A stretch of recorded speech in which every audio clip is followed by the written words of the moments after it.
আৰু আজিৰ দিনত ৰাজনীতি কৰিবলৈ হ'লে জ্যোতিষীয় ৰাজনীতি কৰিব লাগিব। জ্যোতিষীয় ৰাজনীতি কৰিলেই ৰাজনীতি আগবাঢ়িব পাৰিম, দুৰ্যোধনৰ ৰাজনীতি কৰিলে আগবাঢ়িব নোৱাৰিম।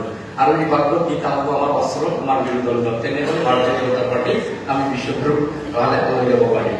তো আজি এই গীতাৰ উদ্দেশ্যে মই কথাটো কৈছোঁ যে মই যিহেতু আধ্যাত্মিকভাৱে মই জড়িত, মই বিভিন্ন ধৰণৰ তীৰ্থধামত বিভিন্ন তীৰ্থযাত্ৰীসকলক মই পঠাই থাকোঁ।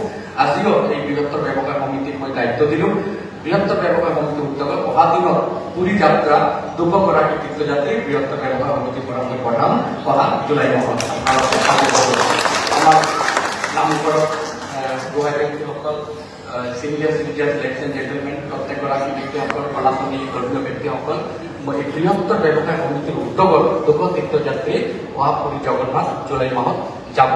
আৰু লগে লগে এটা ঘোষণা কৰিছোঁ যে আমি চৰকাৰী মানুহ, আমি চৰকাৰীভাৱে যদি সহায় সহযোগ নকৰোঁ কোনে কৰিব? সেইকাৰণে আগবাঢ়ি আহিব লাগিব। বিজ্ঞান বুলি কথা নহয়, অসম বুলি কথা নহয়, যিহেতু বিজেপি নেশ্যনেল পাৰ্টি।